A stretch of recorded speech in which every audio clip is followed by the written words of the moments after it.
수업 나가도록 하겠습니다. 안녕하세요. 네, 안녕하세요. 자, 오늘 강의 계획서대로 저희는 앞에서부터 시작하는 게 아니라 제8장 관공서 촉탁부터, 관공서 촉탁에 의한 등기부터 어려운 부분부터 좀 해보도록 하겠습니다. 저녁반은 오전반하고 다르게 좀 날릴 건 날리고요. 제가 뭐 12시까지 할 수 있는 상황이 아니기 때문에 날릴 건 확실하게 날리고 최신설레 좀 나중에 마지막에 가든 중간에 가든 한번 풀어보도록 할게요. 자, 594페이지 1번 제1절 제목부터 한번 봐주세요. 자, 594페이지의 제1절은 당사자로서 촉탁하는 등기가 보이실 거고요. 그 다음에 601페이지 가보시면 공권력 행사의 주체로서 촉탁하는 등기 이렇게 나누셔야 됩니다. 당사자라는 것은 계약 당사자로서 이제 등기를 촉탁하는 경우가 있고요. 제2절에 공권력 행사의 주체로서 촉탁하는 경우는 이제 압류, 가압류, 가처분, 경매 개시 결정 뭐 이런 경우가 여기에 해당한다고 보시면 될 것 같아요. 엄연히 달라요.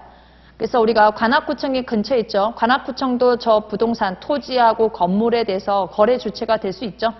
당사자로서 매도인도 될 수 있고 매수인도 될 수 있고 보존 등기 명인이 될 수도 있고 그쵸? 그런 경우를 말한다. 이렇게 보시면 되겠고 594페이지 가겠습니다. 자, 1번 관공서가 권리관계의 당사자로서 등기를 촉탁하는 경우에 관한 다음 설명 중 틀린 것은 1번 관공서는 등기소에 출석하지 않고 우편으로 등기를 촉탁할 수 있다. 우리 촉탁 방법에는 두 가지가 있죠. 관공서가 촉탁하는 방법에는 두 가지가 있어요. 서면 촉탁, 그 다음에 전자 촉탁이 있어요.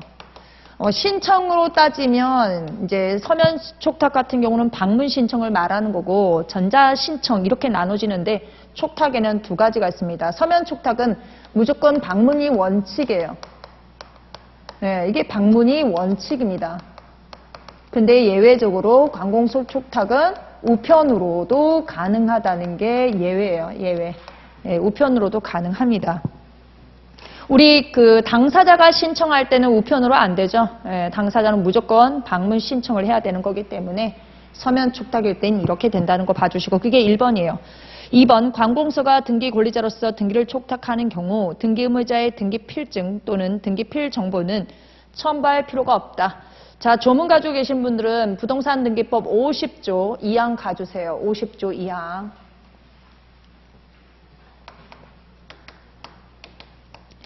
자, 법 50조 2항은 등기필 정보를 제공하는 경우가 나와요. 2항은 등기필 정보 제공이에요. 등기를 신청할 경우에 등기필 정보를 제공하는 경우가 어느 경우냐. 그래서 첫 번째가 뭐냐면 권리에 관한 등기를 공동 신청할 때요. 공동 신청일 때. 두 번째가 단독 신청은 원칙적으로 필요 없어요. 근데 누가 승소한 등기 의무자가 단독 신청할 때 그때 등기필 정보를 제공하라고 분명히 조문에 기록이 되어 있습니다. 그러면 공동 신청이 아니라 따라서 여기에서 공동 신청이 아닌 촉탁 등기는요. 관공서가 등기 의무자든 등기 권리자든 관계치 않고 뭐예요. 여기에 안 맞잖아요. 그러니 등기필 정보는 제공할 필요 없겠죠. 그 다음에 직권에 의한 등기할 때도 역시 여기에 해당하지 않아요. 그래서 공동 신청이기 때문에 촉탁일 때는 당연히 안 되고 여기는요. 단독 신청일 때도 원칙에 맞춰서 안 되는 거예요. 그쵸? 얘가 예외였던 거예요. 예외. 우리 나중에 가보시면 아시겠지만 공동 신청인데도 불구하고 제공하지 않는 경우가 굉장히 많아요. 그래서 그런 얘기들은 좀 암기를 해주시고 아 여기에서 나오는 이야기였구나. 그래서 공동 신청에 해당하지 않기 때문에 등기필 정보를 제공할 필요 없다. 첨부할 필요 없다. 바로 촉탁이라는 단어 때문에 옳은 지문이 되겠습니다. 3번요. 관공서가 등기 의무자로서 등기를 촉탁하는 경우 관공서의 등기필 정보도 첨부할 필요 없다. 그쵸? 2번, 3번은 관공서가 등기 권리자일 경우 3번은 관공서가 등기 의무자일 경우 그쵸? 전부 다 촉탁, 전부 다 필요가 없다. 첨부할 필요가 없다. 이렇게 옳은 지문이 되겠습니다. 4번요. 등기 권리자인 관공서가 등기를 직접 촉탁하지 않고 법무사에게 위임을 했대요. 촉탁을 해야 되는데 법무사에게 위임을 했다. 역시 뭐다? 등기필 정보를 제공할 필요가 없습니다. 관공서는 인감증명이 있나요? 관공서는 인감증명이 없어요. 그쵸? 전자관이는 있지만 인감증명서는 없어요. 그래서 촉탁이기 때문에 등기필 정보를 제공할 필요 없고 법무사에게 위임을 하더라도 뭐다? 필요가 없고 인감증명은 당연히 필요가 없고. 그래서 밑에 동그라미 4번에 보시면 등기권리자인 관공서가 법무사에게 위임하는 경우에는 등기의무자의 등기필 정보는 필요 없으나 등기의무자, 상대방의 인감증명은 필요해요. 그러나 관공서가 등기의무자일 경우에는 뭐다? 인감증명을 제공할 필요 없다. 누구의 인감증명을 저희가 제공해야 되는 거죠? 등기의무자죠. 그쵸? 소유권 등기명인이 등기의무자일 때 제공하는데 관공서가 등기의무자로서 인감증명이 없습니다. 2번요. 1번은 여러분이 보시고 2번도 역시 한번 문장 한번 볼게요. 문장이 길 뿐이에요. 관공서가 등기 의무자로서 등기 권리자의 청구에 의해서 등기를 촉탁하거나 부동산에 관한 권리를 취득하여 등기 권리자로서 등기를 촉탁하는 경우에는 등기 의무자의 권리에 관한 등기필 정보를 제공할 필요 없다. 의무자 지위든 권리자 지위든 촉탁일 때는 뭐예요? 키워드는 촉탁이에요. 촉탁을 할 때는 등기필 정보는 제공할 필요 없다. 3번은요. 3번은 관공서가 매각 또는 공매를 원인으로 소유권 이전 등기를 촉탁하는 경우에는 등기 의무자의 주소 증명 정보를 제공할 필요 없다. 옆에 규칙 46조 1항 6호예요. 규칙 46조 1항 6호요. 거기는 예규 그대로이기 때문에 1항 6호. 예규를 보는 것보다 조문에 근거해서 여러분들이 찾는 게 훨씬 더 빨라요. 자, 조문을 보시게 되면 6호에 등기권리자의 주소와 등록번호 증명 정보를 내라고 되어 있죠. 제출하라고, 제공하라고. 가로에 보시면 등기권리자 옆에 뭐라고 써 있나요? 새로 기록되는 경우에 하나요 라고 표현이 되어 있을 거예요. 그래서 새로 등기 기록에 기록되는 등기 권리자만 주소와 등록번호 증명서면이 필요합니다. 단서 읽을 때 조심하라고 했죠. 단서는 소유권 이전 등기를 신청하는 경우라고 되어 있지만 이건 선례라든가 예규를 보면 공동 신청일 때만 등기 의무자의 주소 증명서면을 내라고 제가 분명히 저번 순환, 1순환 계속 얘기를 했었을 겁니다. 그래서 여기는 신청이 아니라 단순 신청이 아니라 공동 신청일 때만 등기 의무자의 등기 주소 증명서면을 제공하면 돼요. 그러면은 우리 교재에 가셔갖고 동그라미 3번 보세요. 자, 소유권 이전 등기를 매각 공매가 중요한 게 아니에요. 소유권 이전 등기를 어떻게 한대요? 공동 신청이에요? 촉탁이에요? 촉탁이라는 단어가 보이십니까? 촉탁으로 등기할 때는 뭐라는 거죠? 새롭게 기록되는 등기 권리자 것만 제공을 하면 되지 등기 의무자의 주소 증명 정보는 제공할 필요 없다. 많은 분들이 매각하고 공매에 빠져 계신데 거기 빠져 계시면 안 되고 촉탁이 키워드예요. 소유권 이전 등기를 촉탁할 때는 등기 의무자의 주소 증명서면은 필요가 없습니다. 누구 것만 1항 6호 앞쪽에 있는 등기 권리자, 즉 소유권을 새로 취득하는 사람 것만 제공하면 되겠죠. 4번요. 4번에 보시면 관공서가 등기를 촉탁하는 경우에는 등기 기록과 대장상의 부동산 표시가 부합하지 아니하더라도 그 촉탁을 수리하여야 된다. 우리 동그라미 4번에 보시면 법조문이 보이실 거예요. 법 29조 11호 가보겠습니다. 법 29조 11호요. 제가 항상 말씀드리는데 이게 지문 하나하나 보시게 되면 골치 아파요. 조문에다가 자꾸 가필해 놓거나 기억이 나는 거 자꾸 연결해서 해두시는 게 제일 좋아요. 자, 거기 보시게 되면 자, 뭐하고 뭐가 다르죠? 11호를 보시면 11호를 보시면 대장이 픽스예요. 건축물 대장이든 임야 대장이든 관계치 않고 대장하고 신청 정보가 다르거나 또는 등기 기록하고 신청 대장에 부동산 표시가 다를 경우에 바로 11호로 각하를 합니다. 대장하고 신청 정보, 부동산 표시가 다른 경우 또는 등기 기록과 대장의 부동산 표시가 다른 경우에는 11호로 각합니다. 이 11호는요. 당사자가 신청하는 경우에만 적용돼요. 신청인 경우에만 적용. 따라서 촉탁 등기일 땐요. 적용이 안 된다. 그러면 촉탁일 때는 뭐라는 거죠? 촉탁서하고 대장의 부동산 표시가 다르거나 등기 기록하고 대장의 부동산 표시가 다르다 하더라도 촉탁 등기는 어떻게? 수리가 된다는 얘기예요. 수리. 그래서 거기에 4번 해설 한번 볼까요? 법 29조 11호는 등기 명인이 그 등기를 신청하는 경우에 적용되는 규정이므로 관공서가 등기를 촉탁하는 경우에 등기 기록과 대장상의 부동산 표시가 부합하지 아니하더라도 각하가 아니라 수리하여야 한다. 요 조문 자주 나오니까 잘 봐주시고 그 다음에 5번요. 관공서가 부동산에 관한 거래 주체인 경우에 그 등기는 촉탁으로 실행하여야 할 것이므로 등기 권리자와 등기 의무자가 공동으로 신청할 수 없다? 공동으로 신청할 수 있어요. 공동으로 신청할 수 있는데 빨리 좀 처리하기 위해서 촉탁으로 가는 것뿐이에요. 3번요.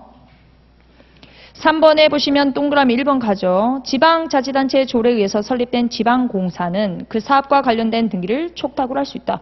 조례에 의해서 설립된 지방공사가 이렇게 촉탁 등기를 할 수 있는지는 일단 물음표예요. 이런 거 나오면 세모 넘겨야 돼요. 자꾸 잡고 있으면 안 돼요. 2번.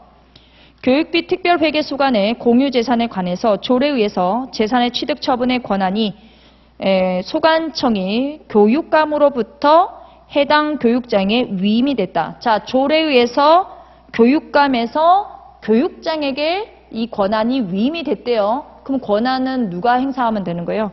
해당 교육장이, 그쵸? 행사를 하면 돼요. 그러면 해당 교육장은 뭘 갖고 오면 돼요? 그 권한을 증명하는 서면을 가져오는데 위임 근거 규정도 명시를 해서 변동에 관한 등기를 촉탁할 수 있다. 이런 게 안 읽혀지시면 A로부터 B가 위임을 받았다. 조례에 의해서. 그럼 뭐라 하는 거예요? 위임 근거 규정을 제시를 해라. 등기 촉탁할 때. 그 얘기를 하는 거죠. 3번요. 관공서가 서면으로 등기를 촉탁할 때는 촉탁서의 제출을 위임받았음을 증명하는 서면을 첨부해둔다. 이건 무슨 말이죠? 법무사에게 위임할 수 있죠. 법무사에게 위임을 하게 되면 뭘 갖고 오라는 거예요? 위임장 가지고 와. 요 얘기를 하는 거잖아요. 그 다음에 4번은 아까 봤고 우리 3번에 동그라미 3번 하고요. 1번에 동그라미 4번 연결해서 자, 관공서가 법무사에게 위임할 수 있다고 했어요. 그쵸? 위임을 하게 되면 법무사에게 위임을 하게 되면 등기필 정보는 제공할 필요 없고 관공서가 등기 의무자일 때는 인감증명도 필요가 없지만 뭘 갖고 오라고요? 위임장을 제출을 해라. 이런 얘기를 하는 거죠. 뒤로 넘어가겠습니다. 4번요. 1번 해설 한번 가볼까요? 자, 596페이지 동그라미 1번 해설 보세요. 조례에 의해서 지방공사, 설립된 지방공사는 촉탁할 수 있느냐? 저런 거 나오게 되면 일단 제껴야 돼요. 자, 1번 관공서의 촉탁에 의한 등기를 할 수 있는 관공서라 함은 원칙적으로 국가 및 지방자치단체이며 그 외 공사의 경우에는 등기 촉탁에 관한 특별 규정이 있는 경우에 하나여 할 수 있다. 따라서 지방자치단체 조례에 의해 설립된 지방공사는 뭐가 없다고요? 촉탁에 관한 특별한 규정이 없으므로 그럼 저희가 어떻게 다 들춰봐요. 그쵸? 그래서 조례가 없어서 할 수 없다. 1, 2, 3, 4가 너무 정확하기 때문에 1번밖에 정답이 될 수가 없어요. 저런 걸 다 외우게 되면 공부 머리 터져요. 의미 없는 좀 그런 설레예요. 4번 가볼게요. 4번. 4번은 우리가 2번, 3번, 4번 볼게요. 국가 또는 지방자치단체가 등기 권리자가 된 때는 등기 의무자의 승낙을 얻어 해당 등기를 등기소에 촉탁해야 된다. 공동신청하여야 하는데 촉탁하는 경우에는 상대방에게 승낙을 받거나 상대방에게 동의를 받아야 돼요. 그래서 그게 바로 그 얘기예요. 등기 의무자의 승낙을 얻어서 해당 등기를 등기소에 촉탁해야 된다. 3번 국가 또는 지방자치단체가 등기권리자 또는 등기 의무자로서 등기를 촉탁하는 경우에는 등기 의무자의 등기필 정보는 제공할 필요가 없다. 옳은 지문이죠. 4번 지방자치단체의 관할 구역이 변경되어 승계에다가 동그라미 쳐주시면 돼요. 저희가 승계를 하게 되면 포괄 승계, 특정 승계가 있습니다. 저희 승계를 원인으로 하면 무슨 등기를 해야 돼요? 승계. 승계가 머릿속에 팍 와닿지 않으면 상속 같은 거 생각하시면 돼요. 상속. 자, 승계를 원인으로 해서 원칙은요. 저희가 무슨 등기를 해야 되냐면 권리 이전 등기를 신청해야 하거나 촉탁을 해야 돼요.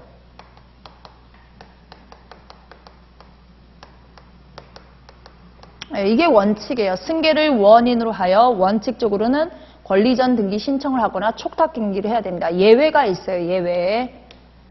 법률 규정에 선례 다 똑같아요. 법률 규정에 의해서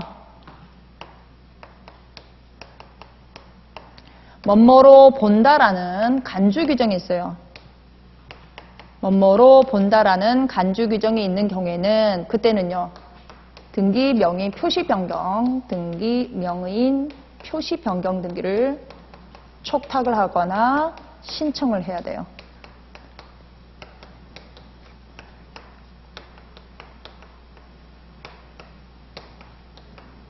원칙은 승계가 나오게 되면 무슨 등기요? 권리전 등기 신청을 하거나 촉탁을 해야 됩니다. 근데 4번에 보시면 승계되는 재산에 대해서 승계하는 지방자치단체가 그러니까 승계를 받는 거죠.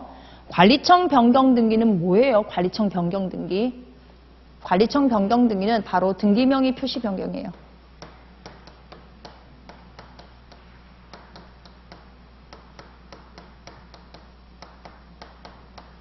관리청 변경 등기가 오면 안 돼요. 원칙적으로. 그래서 관리 변경 등기 촉탁이 왔기 때문에 뭐다? 각하. 잘못 온 거예요. 그래서 밑에 동그라미 4번 보세요. 제가 밑줄 쳐놨죠. 자, 지방자치법 제5조에 의해서 관할구역이 변경돼요. 관할구역 변경이 중요한 게 아니에요. 승계, 이게 키워드예요. 승계. 승계되는 재산에 대하여는 승계를 등기 원인으로 하여 승계되는 지방자치단체 명의로 소유권, 권리전 등기를 촉탁, 격려하여야 하는 바. 만약 관리청 변경 등기 촉탁이 있다. 이거는 등기명의 표시 변경 등기를 촉탁하는 거예요. 관리청 변경이라는 것은. 있는 경우 등기관은 현행법 제29조 2호에 의해서 각하하여야 할 것이나 이를 관가하여 관리청 변경 등기가 격려되었을 경우에는 그 등기를 현재법 58조에 의해서 직권 말소하여야 한다.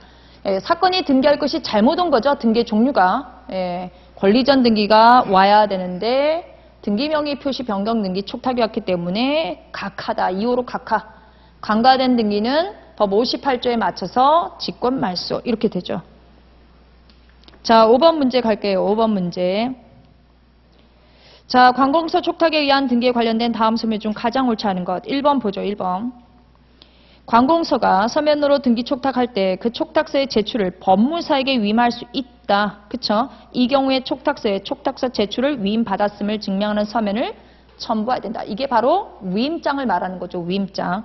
2번 국가 또는 지방자치단체가 등기 권리자가 된 때는 등기무자의 승낙을 얻어 해당 등기를 등기소에 촉탁해야 된다. 옳은 지문. 3번 국가 또는 지방자치단체가 등기 권리자 또는 등기 의무자로서 등기를 촉탁이라는 게 키워드죠. 촉탁하는 경우에는 등기무자의 등기 필정보를 제공할 필요가 없다. 4번 지방자치단체의 관할구역이 변경되어 승계되는 재산에 대하여는 승계받는 지방자치단체 명의로 관리청 변경 등기 촉탁이 오면 안 되고 무슨 등기요? 권리이전 등기 촉탁이 와야 되는데 이래서 4번이 틀린 것. 5번요.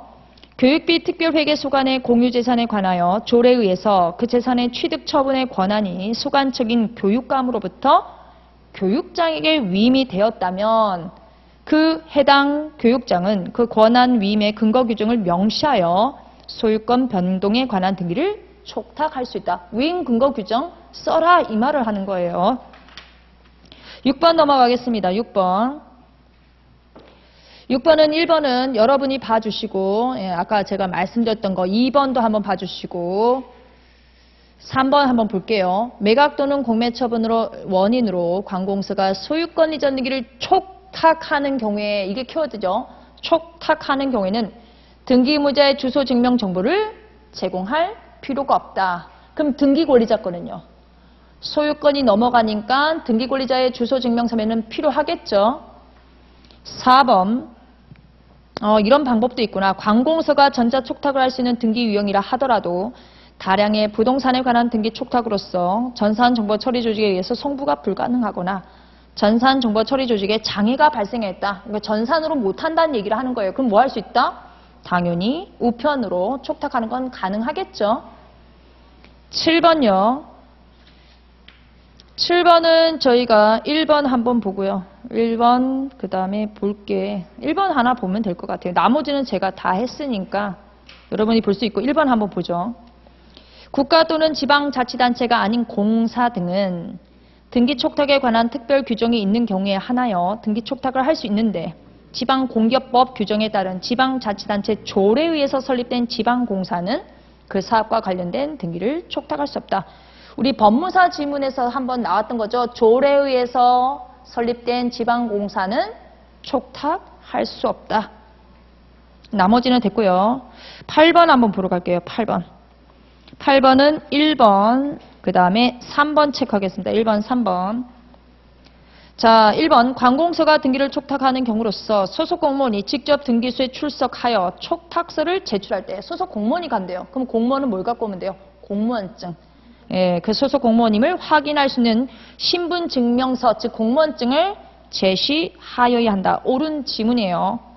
그럼 법무사가 위임받아 가게 되면 저희 위임장 들고 가면 되겠죠.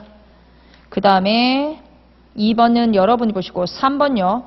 법원의 촉탁에 의해서 가압류 등기가 마쳐진 후 등기 명인이라고 하는데 이 등기 명인은 누구를 말하냐면 바로 가압류권자를 말하는 거예요. 채권자, 가압류권자가 주소, 성명, 주민등록번호가 변경된 경우에는 등기 명인은 즉 가압류권자, 가압류 채권자는 등기 명의 표시 변경 등기를 등기소에 직접 신청할 수 있다. 자, 저희 부동산 등기법 23조 한번 가볼까요? 23조에 보시면 이제 단독 신청 규정이 굉장히 많아요. 23조 6항요.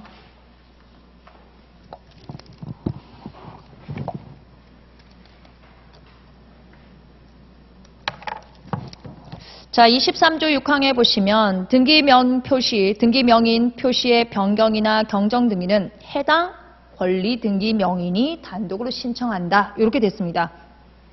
앞쪽에 있는 등기가요. 이게 직권으로 되든 신청으로 되든 촉탁으로 되든 등기 명의 표시 변경 등기는 어떻게? 당사자, 해당 등기 명의인이 단독 신청 규정입니다. 그래서 아까 가압류권자가 촉탁으로 등기가 됐다 하더라도 개명, 주소 변경, 주민등록번호 변경 이랬을 때는 전부 다 촉탁에 의한 것이 아니라 그 등기 명인이 단독 신청으로 가는 거죠. 4번은 여러분들께 맡기고 9번 가겠습니다. 9번. 2020년 법무사니까 다 풀어볼게요. 자, 옳지 않은 것 X를 찾아라. 1번 국가 또는 지방자치단체가 아닌 공사 등은 등기 촉탁에 관한 특별 규정이 있는 경우에 하나여 등기 촉탁을 할 수 있는데 이 경우 우편에 의해서도 등기 촉탁을 할 수 있다. 옳은 지문. 2번 관공서가 부동산에 관한 거래 주체로서 등기를 촉탁할 수 있는 경우라 하더라도 촉탁에 의하지 아니하고 등기권리자와 등기무자가 공동으로 등기를 신청할 수도 있다. 3번 매각 또는 공매처분 등을 원인으로 관공서가 소유권 이전 등기를 촉탁하는 경우에는 등기무자의 주소 증명 정보를 제공할 필요가 없다. 4번은 건너뛰고요. 최신설례였어요. 5번 관공서가 등기 촉탁을 하는 경우에는 등기 기록과 대장상의 부동산 표시가 부합하지 아니하더라도 수리하여야 한다. 4번이 최신설례였는데 이게 정답 지문이었어요. 한번 밑에 해설 한번 가보죠. 자, 해설을 보실 때 부동산은 몇 개인 건지 그 다음에 가압류 결정문은 몇 장인지를 잘 보시고 촉탁서도 몇 장인지도 잘 보세요. 자, 한 개의 부동산 처분 금지 가처분 결정이 있더라도 지금 가처분 결정문은 몇 장이요? 한 장이에요. 하나. 가처분 결정 하나예요. 끊고 부동산이 여러 개이고 가처분 결정문에 갑, 을, 병, 부동산 3개가 있다고 쳐보세요. 있고 부동산별로 피보정 권리의 채권자가 다르다. 갑부동산에 대해서는 A가, 을부동산에 대해서는 B가, 병부동산에 대해서는 C가 채권자다. 가처분 등기의 등기 목적은 같으나, 자, 가처분 등기의 목적은 뭐예요? 가처분 등기의 목적은? 가처분이에요.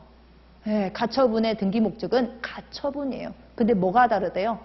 피보전 권리, 즉 등기 원인이 동일한 경우에 해당하지 않으므로 일괄 촉탁을 할 수 없고 부동산마다 각각 별건으로 촉탁을 해야 된다.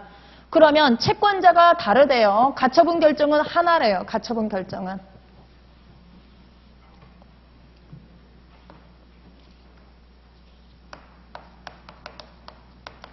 가처분 결정문은 하나예요. 가처분 결정문을 봤더니 여기에 이제 신청인 가처분권자가 있을 것이고 이번에 피신청인이 있을 거예요.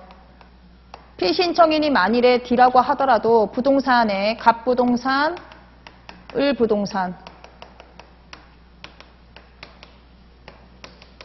그 다음에 병부동산 이렇게 세 개가 있는데 여기에 대해서 각각에 대해서 채권자가 다르더라. 여기는 A, 여기는 B, 여기는 C가 채권자더라.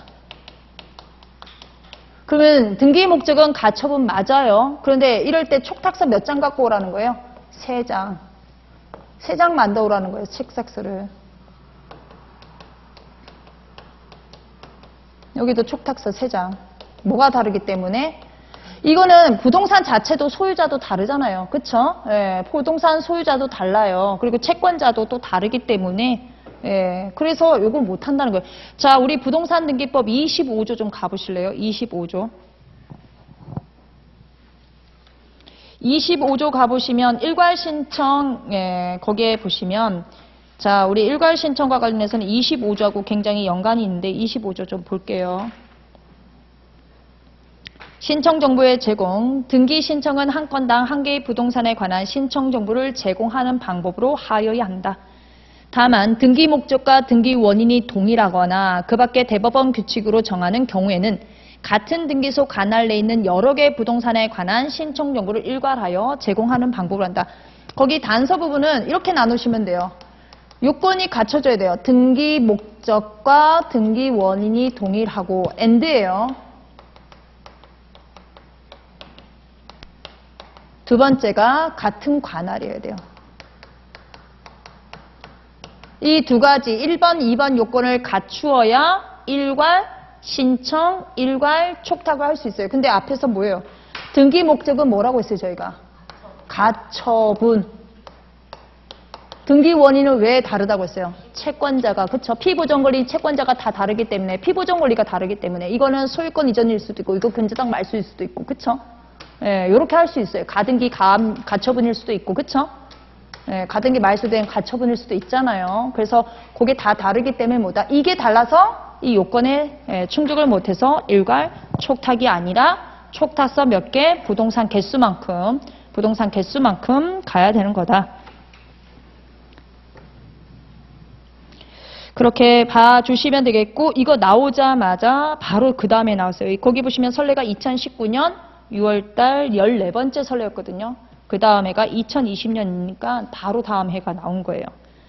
자, 우리 촉탁 관련해서 부동산 등기법하고 규칙 조문 좀 보러 갈게요. 규칙 조문, 법과 규칙 조문. 저희 부동산 등기법 96조 가보죠. 96조부터 한번 볼게요. 96, 97. 96조는 압류 등기에 관한 이야기고요. 97조는 공매 처분에 의한 등기를 촉탁할 때가 나오고 98조 볼 거예요. 98조. 부동산 등기법 98조요. 98조 보시면 아까 지문에서 1항, 2항이 다 나왔어요. 1항, 2항이. 자, 관공서 촉탁에 따른 등기 1항 국가 또는 지방자치단체가 등기 권리자인 경우에는 국가 또는 지방자치단체는 등기 의무자의 승낙을 받아 해당 등기를 지체 없이 등기소에 촉탁하여야 한다. 2항 국가 또는 지방자치단체가 등기 의무자인 경우에는 국가 또는 지방자치단체는 등기 권리자의 청구에 따라 지체 없이 해당 등기를 등기소에 촉탁해야 된다. 마구잡이로 촉탁할 수 있는 게 아니에요. 상대방의 청구가 있거나 상대방의 승낙이 있어야 촉탁 가능한 겁니다. 저희 부동산 등기 규칙 60조 가봐요. 규칙 60조. 규칙 60조의 조문 60조 3항 가보겠습니다. 60조 3항. 60조는 인감증명에 관한 조문이에요. 60조 3항에 보시면 제1항에 따라 인감증명을 제출하여야 하는 자가 국가 또는 지방자치단체인 경우는 인감증명을 제출할 필요가 없다. 자, 1항에 따라서 제출해야 되는 경우에는 할 필요가 없다. 그래서 1항을 봤더니 1호 관공서가 뭐일 때요? 소유권 등기 명인으로서 등기 의무자일 때는 관공서는 인감증명을 제출할 필요가 없고, 그럼 반대로 관공서가 등기 권리자인 경우는요, 당연히 상대방은 내야 되겠죠. 관공서가 등기필 정보를 분실할 수도 있죠. 관공서는 등기필 정보가 없어요. 제공 자체를 안 하기 때문에 사무가 나올 일이 없어요. 그 다음에 우리 승낙서 7호요. 관공서가 말소 등기에서 등기상 이해관계일 수도 있죠. 압류 등기라든가 소유권 이전 등기 말소하려고 봤더니 소유권 밑에 압류 등기가 있어요. 그럼 압류 등기 말소 승낙서 받아야 된단 말이에요. 그러면 이때도 뭐다? 관공서는 인감증명을 제공할 수 있는 상황이 아니다. 그래서 그런 것이 아까 지문으로 보셨던 겁니다. 그 다음에 또 어디로 가시냐면 관공서 뒤로 넘어가셔서 촉탁 뒤로 갈게요. 한참. 155조요. 관공서 155조.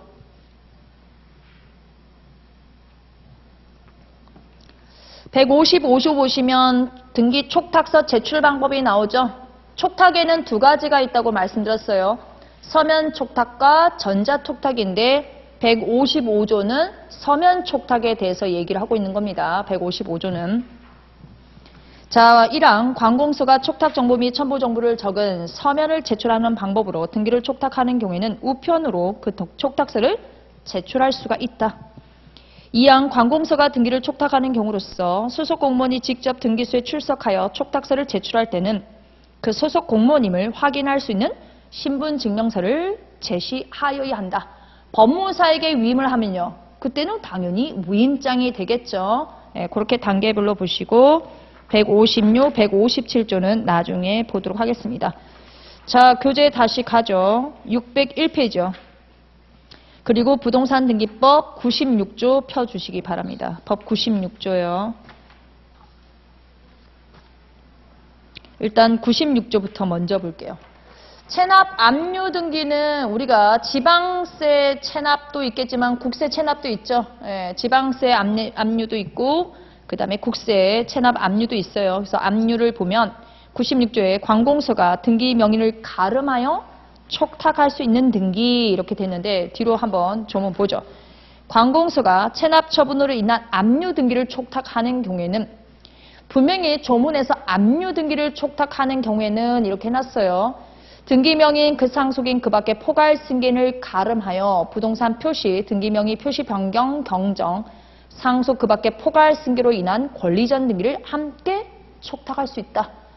분명히 조문에서 압류 등기인 경우에는 가름하여 상속 등기를 할 수 있다고 분명히 됐습니다. 우리 그럼 가압류, 그 다음에 가처분은요, 조문에 근거가 없죠. 조문에 근거가 없어서 우리가 선례나 예규로서 예규에서 얘기를 해주고 있어요. 경매 개시 결정 등기할 때도 이렇게 대위로 상속 등기 하고 들어가야 되는 거죠. 왜냐하면 가름하여 이렇게 촉탁할 수 있다는 조문이 없기 때문에. 그래서 그런 조문과 관련해서 좀 보도록 하겠고, 우리 교재에 가죠. 체납 처분에 관한 등기 601페이지요. 자, 공매공고 등기에 관한 다음 설명 중 가장 옳지 않은 것. 공매공고 등기는 압류의 후행 절차라고 보시면 돼요. 압류의 후행 절차. 그래서 공매공고 등기를 공매를 집행하는 압류 등기에 부기 등기로 한다. 옳은 지문이에요. 체납이 일어나면 압류가 일어나고 압류가 일어나면 공매 절차가 진행되죠. 공매 절차가 진행되겠다. 이걸 공고하는 거예요. 공고. 그래서 이거는 옳은 지문. 2번은요. 납세담보 제공된 부동산에 대한 이 납세담보 제공은 뭐죠? 체납을 한 사람이 지금 현재 돈은 없어요. 현금 없어요. 부동산이 있으니까 뭐 하는 겁니까? 납세담보 제공에서 근저당 설정 계약을 하는 거예요. 근저당 설정. 그래서 을구의 근저당 설정 등기가 되어 있는 상태에서 공매 공고 등기는 어디로 간다? 우리 임의경매 개시 결정 등기는 갑구에 있어요? 을구에 있어요? 전세권자가 임의 경매할 수 있죠? 갑구로 가잖아요. 갑구. 그쵸? 그래서 역시 뭐다? 이 공매 공고 등기도 저당권 등기에 부기 등기로 가는 게 아니고 어디로 가야 돼요? 갑구의 주등기로 가요. 뭔가 임의 경매랑 비슷한 느낌으로 가시면 돼요. 압류 등기의 부기 등기는 맞아요. 근데 2번은 납세담보 제공계약은 근저당이 저당권이 을구에 있기 때문에 앞으로 공매가 진행될 것입니다. 이 사실을 공시하는 공매 공고 등기는 갑구의 주등기로 가는 거지 저당권 등기에 부기 등기에 가는 게 아닙니다. 2번 틀렸고요. 3번 공매 공고 등기를 촉탁하는 때는 공매를 집행하는 압류 등기 또는 납세담보 제공 계약을 원인으로 저당권 등기의 접수일자 및 접수번호와 공매 공고일을 촉탁 정보 내용으로 등기소에 제공한다. 옳은 표현이고요. 4번 등기 원인은 압류 부동산인 경우에는 공매 공고, 납세담보로 제공된 부동산인 경우에는 납세담보물의 공매 공고로 그 연월일은 공매 공고일로 표시한다. 옳은 지문입니다. 이 공매 공고 등기하고 난 다음에 뭐예요? 공매 절차가 진행되잖아요. 공매 절차. 5번 공매 공고 등기를 촉탁하는 경우 등록면허세와 등기 신청 수수료는 납부하지 아니한다. 옳은 지문입니다. 그래서 봐주시면 되겠고 5번 거기 보시면 공매 공고 등기만 그런 게 아니라 공매 공고 등기, 말소 등기도 등록면허세하고 등기 신청 수수료 납부하지 않는다. 봐주시고요. 우리 2번에는 1번은 여러분이 보시고 3번 한번 보세요. 3번은 확실하게 아까 말씀드렸던 거 공매 공고 등기는 압류 등기의 부기, 납세담보 제공된 부동산에 대해서는 갑구의 주등기로 실행한다. 4번은 뭐가 틀린 거죠? 공매 공고 등기도 등록면허세 안 내고 그쵸? 공매 공고 등기 말소도 등록면허세 안 내고 그 부분이 틀렸죠. 뒷부분이 틀렸죠. 3번은 제가 볼만한 게 없어요. 3번은 볼만한 게 없고 4번도 역시 볼만한 거 없는데 동그라미 5번만 동그라미 5번만 볼게요. 세무서장과 이를 대행하는 한국자산관리공사를 제외한 그 밖의 기관이 공매공고 등기를 촉탁할 때는 등기 신청 수수료는 및 등록면허세를 모두 납부해야 된다. 우리 아까 등록면허세 자체는 공매공고 등기할 때 아예 안 낸다고 했죠. 그래서 옆에 표를 보시면 해설에 동그라미 5번이 굉장히 복잡하게 이게 예규가 정해 있어요. 그래서 제가 밑에다가 공매공고 등기를 촉탁하는 기간에 따라서 이게 등기 신청 수수료만 좀 달라지고 등록면허세는 어떤 경우도 안 내니까 이런 거 외울 필요 있다 없다? 저는 안 외워요. 틀리고 말지 내가. 세금은 가급적이면 기본적인 것만 외워주시고 그냥 이런 건 넘겨버리세요. 로마자 2번요. 가압류 등기 갈게요. 가압류. 저희는 가압류 등기를 언제 해요? 가압류 등기는 금전채권자가 채무자의 재산에다가 가압류를 하는 거죠. 확정된 판결 없이 그쵸? 확정된 판결 없이 그냥 금전채권자가 채무자의 재산에다가 하는 겁니다. 우리 606페이지 한번 가볼까요? 그러면 이 미등기 부동산에 대해서 가압류를 할 수 있느냐? 미등기 부동산에 대해서도 가압류할 수 있죠. 뭐만 전제 조건이 된다면? 채무자 명의로 소유권 보존 등기를 할 수 있다는 전제만 있으면 가압류 등기를 촉탁하면 어떻게 돼요? 직권으로 보존 등기 한 다음에 가압류가 온단 말이에요. 등기소에다가 바로 대위로 저런 대위로 보존 등기 할 필요 없어요. 가압류권자는 대위로 아니 금전채권자니까 대위로 보존 등기하고 난 다음에 가압류 신청법원에 갈 필요 없다라는 얘기하는 거예요. 왜 필요가 없어요? 이거 세금이 장난 아니거든요. 보존 등기가. 그래서 할 필요 없어요. 그러면 내가 만약에 금전채권자가 우리 의뢰인이다. 아직 등기가 되어 있지 않다. 미등기 부동산이다. 그러면 이거 대위로 보존 등기하고 난 다음에 가셔야 된다고요? 그러면 안 돼요. 굉장히 복잡해져요. 바로 가압류를 법원에다가 신청하시면 법원에서 등기소 촉탁하고 촉탁에 의해서 직권으로 보존 등기 한 다음에 가압류 등기가 촉탁이 되는 거예요. 가처분도 마찬가지죠. 덕매도 마찬가지예요. 주택 임차권 등기 명령은요. 지금 굉장히 많잖아요. 빌라 전세 사기. 지금 나가려고 했는데 보존 등기가 안 됐어요. 보존 등기가 안 됐어요. 건물에, 주택에. 그럼 어떻게 돼요? 주택 임차권 등기 명령 하면은. 직권으로 보존등기하고 가는 거예요. 임차인이 돈이 있을 정도면 보존등기할 취득세 있었으면 딴짓을 했겠죠. 다 촉탁을 해놓으면 직권으로 보존등기하고 주택임차권 등기 명령에 의해서 주택임차권 등기가 되는 거죠. 그렇죠?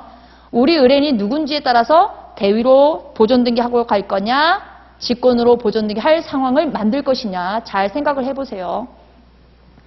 자, 상속등기를 하지 않은 부동산에 대해서 가압류할 수 있느냐? 이 가압류 채권자는 채무자를 피상속인으로 잡든지 아니면 상속인을 잡든지 관계치 않고 뭐예요? 대위로 상속등기를 한 다음에 가압류를 신청할 수가 있는 겁니다.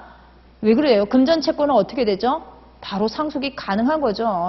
그래서 이렇게 해서 이렇게 되고, 우리 가처분하고 헷갈리시면 안 돼요. 압류 등기는요. 피상속인 명의로 압류 등기 바로 들어갈 수 있나요? 사망자를 상대로 저희 압류 못했죠. 아까 96조가 뭐라고 했어요? 가름하여 대위로 상속 등기 촉탁할 수 있다고 분명히 96조에서 얘기를 했어요. 그런데 가압류는 조문에 없기 때문에 대위 상속 등기 신청 먼저 해서 대위 상속 등기 마치고 난 다음에 보존처분 법원에 가서 가압류 신청을 하셔야 되는 겁니다. 합유물과 합유지분은 정확하게 나누셔야 돼요. 합유물은 가압류할 수 있어요. 그럼 가압류 채무자는 누구예요? 합유자 전원이 가압류 채무자예요. 그렇죠? 합유 지분에 대해서 가압류할 수 있다 없다? 없다. 지분 등기 자체를 안 하기 때문에 만약에 지분에 가압류 등기가 격려되어 있다면 어떻게? 직권 말소 대상이다. 공유 지분에 가압류 가능하죠? 그래서 지분 경매라는 게 있잖아요. 가압류권자가 공유 지분해 놓고 나중에 그래서 공유자 우선 매수 그래서 터지는 거죠. 그렇죠? 그렇게 생각하시면 되겠고, 대지권 등기가 격려된 구분 건물요. 아파트 대지권 등기가 격려된 부동산은 하나죠. 우리가 민법에서 배우는 게 있어요. 토지와 건물은 뭐다? 별개 부동산이에요. 그렇죠? 토지와 건물은 별개 부동산이란 말이에요. 그래서 건물에 가압류를 한다고 해서 이 가압류가 대지에 영향을 주는 건 아니에요. 그렇죠? 우리 주택임차인은 또 다르죠. 주택임차인은 다르죠. 주택임차인은 여기다 경매하게 되면 땅에 대해서도 어느 정도 일정 부분 배당을 요구하고 배당을 받는 건 둘째치고, 근데 대지권 등기를 하게 되면 위아래를 하나의 부동산으로 보죠. 하나의 부동산을 보게 되면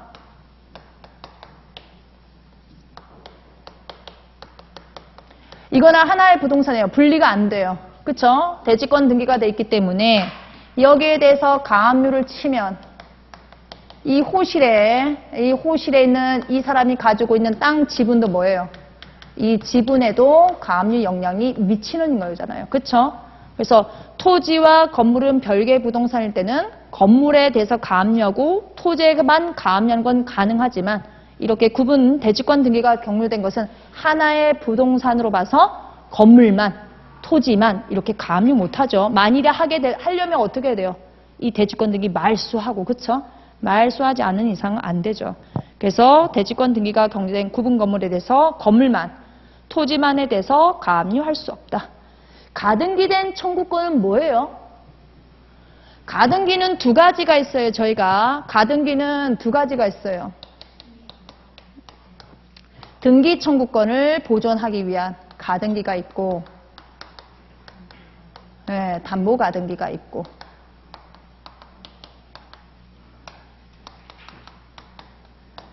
자, 등기 청구권을 보존하기 위한 가등기는 우리가 뭐예요? 등기 청구권이 있다라는 것을 공시하기 위해서 가압류를 친 거란, 가등기를 친 거란 말이에요.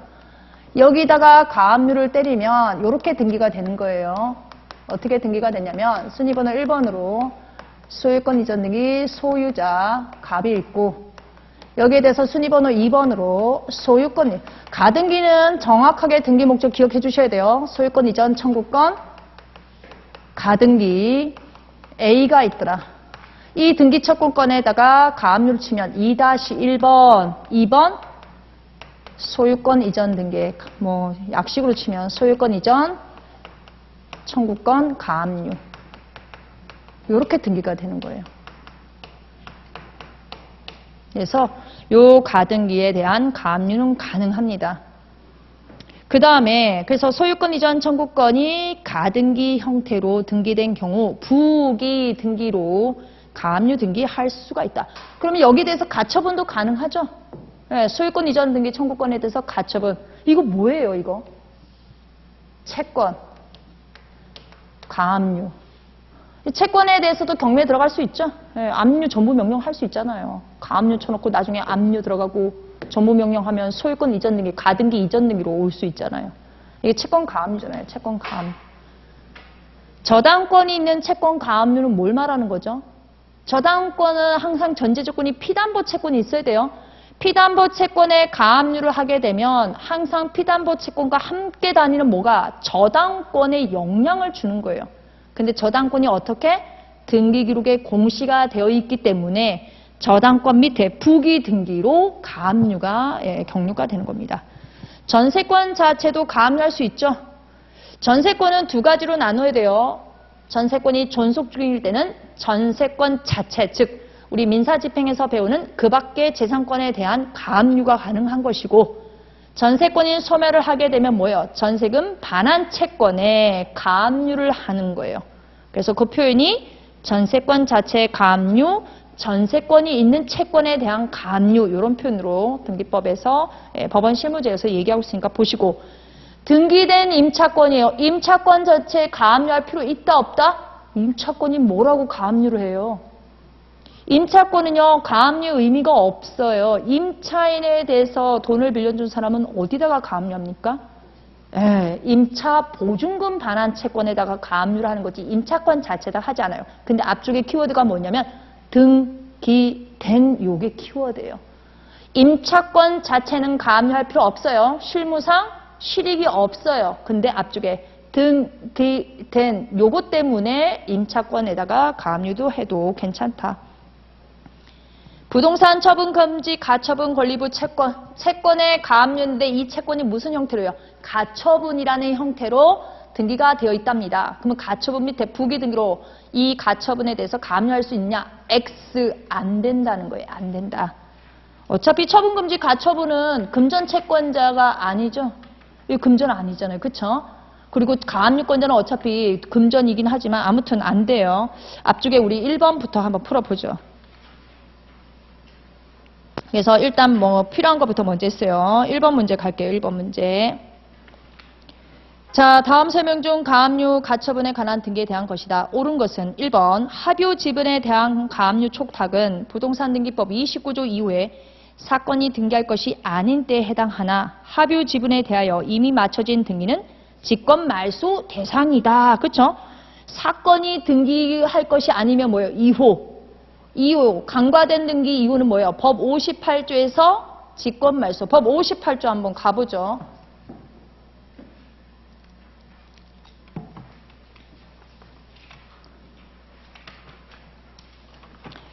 법 58조 조문 보시면 제목이 직권에 의한 등기 말소.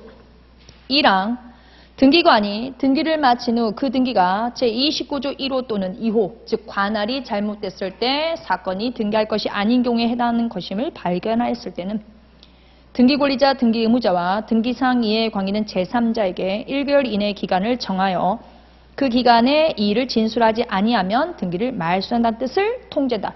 바로 직권 말소가 아니라 뭐예요? 시간을 둬서 직권 말소한다는 얘기예요. 2항 제1항의 경우에 통지를 받을 자의 주소 또는 거소를 알 수 없거나 제1항의 통지를 가름하여 제1항의 기간 동안 등기소의 게시장에 이를 게시하거나 대법원 규칙으로 정하는 바에 따라 공고한다.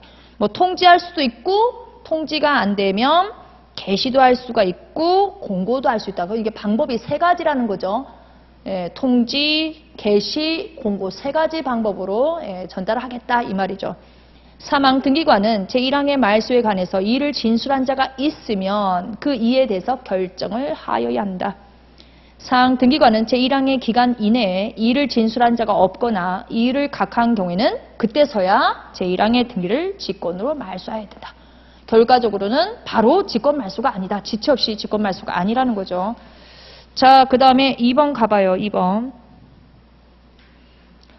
자, 2번 가압류 집행으로 등기가 격려되면 해당 부동산에 대하여 채무자의 일체의 처분을 금지하는 효력이 생깁니까?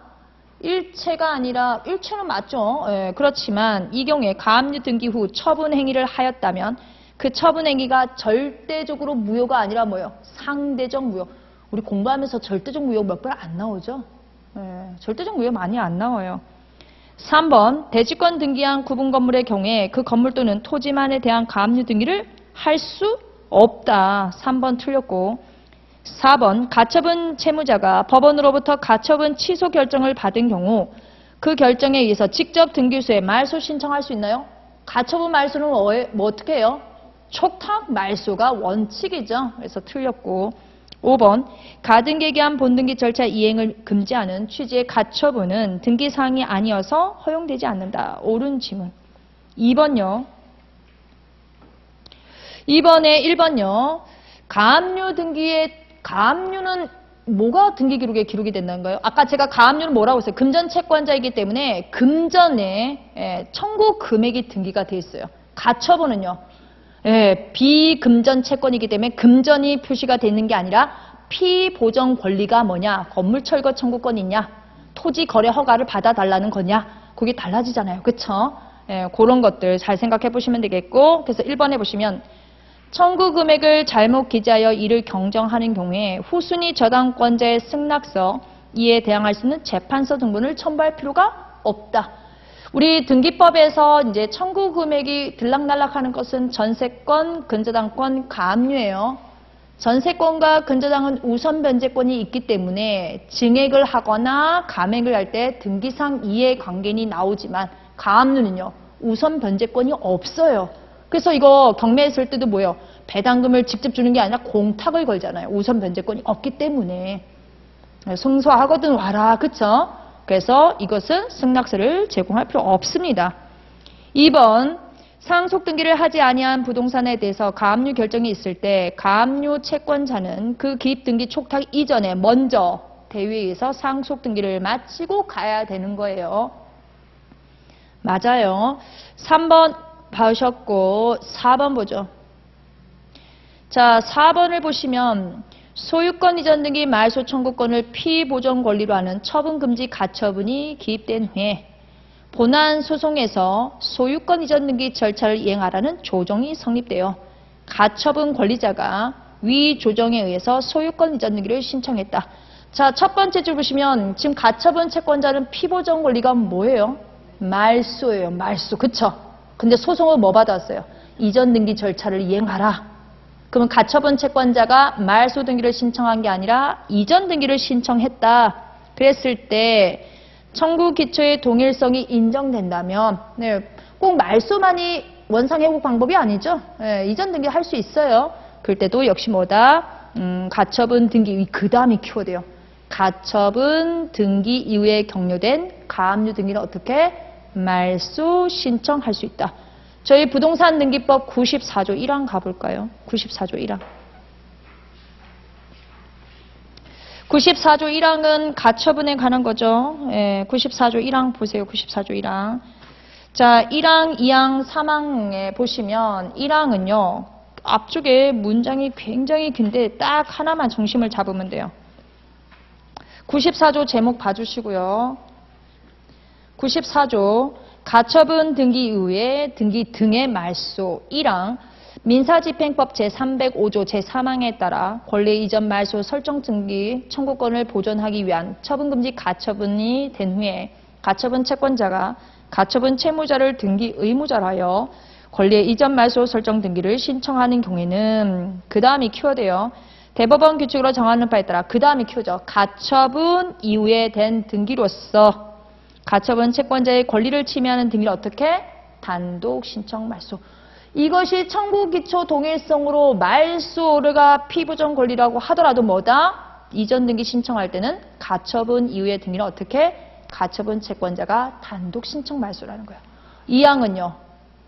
자, 가처분 이후에 등기 말소했어요. 그래서 2항에 보시면 등기관이 제1항의 신청에 따라 가처분 이후에 등기를 말소할 때는 직권으로 그 가처분 등기 말소. 당해 가처분 등기는 어떻게? 직권 말소. 1항은 단독 신청. 그쵸? 2항은 직권 말소. 어떤 등기를 직권 말소하고 어떤 등기는 단독 신청 말소인지 잘 보셔야 돼요. 2항의 후단요. 가처분 등기 이후에 등기가 없는 경우로서 가처분 채무자를 등기 의무자로 하는 권리 이전 말소 설정 등기만을 할 때도 또한 같다. 결론, 당해 가처분 등기는 직권 말소. 사망 등기관이 제1항의 신청에 따라 가처분 등기 후에 등기를 말소할 때는 말소된 사람한테 뭐 한대요? 통지하여야 한다. 사후 통지예요? 사전 통지예요? 말소하고 난 다음에 통지한다고 했으니까 법원으로부터가 아니라 등기소로부터 통지가 오는구나. 이렇게 보시면 돼요. 그래서 아까 문장에서 네 번째 줄이 키워드예요. 청구 기초의 동일성이 인정된다면 그 다음에 가처분 등기 이후에 격려된 가압류 등기 말소는 어떻게 신청할 수 있다. 5번은 보시면 되겠고 5번이 정답 지문이죠. 3번 가보죠. 3번. 3번에 보시면 1번 보세요. 1번. 용익물건에 대하여서는 가압류 등기를 할 수 없다. 용익물건도 가압류 등기할 수 있죠. 아까 전세권 저희 봤잖아요. 전세권에. 전세권 아까 가압류 했었잖아요. 등기된 임차권도 그 용익물건은 아니지만 용익권에도 우리가 했었죠.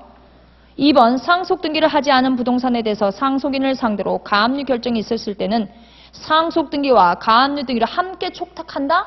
상속 등기는 압류 촉탁 등기처럼 대위로 가름한다는 표현이 없어요. 그러니까 어떻게 상속 등기는 대위로 신청을 하고 그 다음에 가압류 등기만 촉탁을 해야 되겠죠.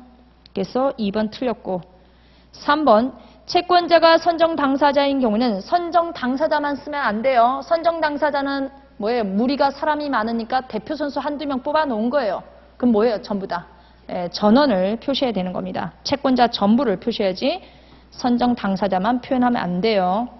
그 다음에 4번 우리 앞에서 배웠죠. 가압류 등기가 마쳐진 후 등기 명인의 주소가 변경됐다. 여기서 말하는 등기 명인은 가압류 채권자를 말하는 거예요. 그러면 등기 명인이 직접 아까 주소가 변경됐으니까 등기 명의 표시 변경 등기를 해야 되겠다. 5번요. 소유권 가압류가 마쳐진 후에 그 소유권 등기 명인을 등기 의무자라는 등기 신청이 있더라. 이건 무슨 얘기를 하는 거예요? 금매, 가압류 않고 부동산을 매수한 자 있을 수 있죠? 요거요, 요거. 자, 1번으로 소유권 이전 등기에서 소유자 갑이 있습니다. 2번으로 가압류가 있어요. 가압류가 있고 가압류가 있는데도 불구하고 순위번호 3번으로 소유권 이전 등기하는 거 전혀 문제가 되지 않죠. 그 표현을 다시 한번 보세요. 가압류 등기가 마쳐진 후 그 소유권 등기 명인을 이 사람을 말하는 거죠. 갑을 등기 의무자라 잡아서 등기 신청이 있다. 가압류 있고 난 다음에 소유권 올 수도 있고 뭐예요? 가압류 있고 난 다음에 근저당이 올 수도 있죠. 민사집행에서 배우잖아요. 이 사람이 이런 상태에서 접수번호 1번, 2번, 3번, 4번 갈 수 있죠? 그럼 우리가 경매에 떨어지면 이거 말소 기준 권리가 뭐예요? 가압류잖아요.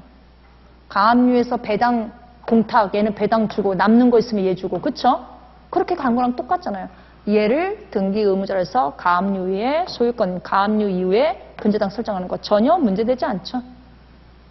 각오하고 들어온 거죠. 한마디로 각오하고 들어온 거죠. 이거는. 그래서 각하하여야 한다고 해서 틀린 지문. 뒤로 넘어가셔서 됐고요. 4번요. 4번에 우리 1번 한번 볼까요? 1번. 자, 신탁 등기가 맞춰진 부동산에 대해서 자, 신탁 등기가 맞춰지면 소유자는 누구예요? 수탁자, 수탁자. 그쵸? 그래서 등기 의무자를 위탁자를 등기 의무자로 하는 가압류 등기 촉탁이 오면 각하다. 이거 몇 호로 각하예요? 몇 호로 각하예요? 촉탁서의 등기 의무자하고 등기 기록의 등기 의무자가 다르기 때문에 몇 호예요? 7호로 각하죠. 7호. 7호로 각하죠. 2번 소유권 이전 등기 청구권에 대한 가압류는 그 청구권이 가등기가 되어 있지 않으면 등기를 할 수가 없다. 그래서 채권 가압류도요. 단순하게 채권 자체다가 가압류하시면 골치 아파요. 나중에 뭐예요? 부동산이면 가등기라는 형태로 등기가 돼 있거나 아니면 자동차처럼 어떻게 등록부가 있어서 가압류를 공시할 수 있으면 모르겠는데 채권 자체다가 가압류하게 되면 나중에 진짜 골치 아파집니다. 그래서 여기는 뭐예요? 가등기 형태로 있다면 그 가압류가 실익이 있다. 요 얘기를 하는 거죠. 소유권 이전 청구권에 대한 가압류는 청구권이 가등기가 되어 있지 않으면 등기를 할 수 없다. 가등기가 없는데 어떻게 가압류를 등기해요? 그렇죠?